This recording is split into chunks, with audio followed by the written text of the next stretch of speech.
So over the past few weeks, the entire regional team at Maybank KE around the region decided to do a stress test on every company.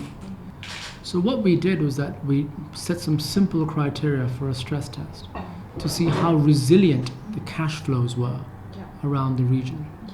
Because if you think about it, free cash flow positive means more savings and investment, current account surplus. So it's a reflection of the current account surplus. So what we discovered is that in a simple stress test, the weakest countries, most vulnerable countries were China and to a lesser extent Indonesia. So what we were finding is that perhaps the excess capacity in China is so much that if we were to shock the system with a stress test, then what is positive free cash flow will become negative free cash flow. And that worries us a little bit because it simply means that China is more exposed to the global environment. It is something that our strategist Willie Chan has written about as well, that the external environment, a much stronger dollar, for example, will put more pressure on China, given what's happening in the domestic economy and the external economy. And so this bottom-up work done by the analysts actually is a different way of looking at the same problem and has actually corroborated the result.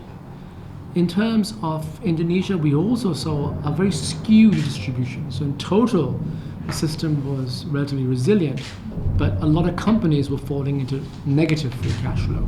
So the strong companies compared to a larger number of smaller, weaker ones. And that's another thing that we learned. We have to think about the distribution. But one market that actually came across better than what the macro observers were talking about is Malaysia.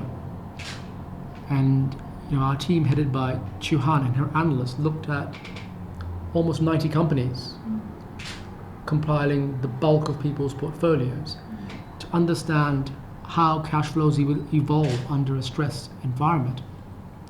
And they were able to find, again using bottom-up, where we are cutting revenue forecasts. The stress test involves not just FX weakening and higher interest rates, but also aggressively cutting revenue forecasts to see how much cash flow is generated, and the results were better than expected.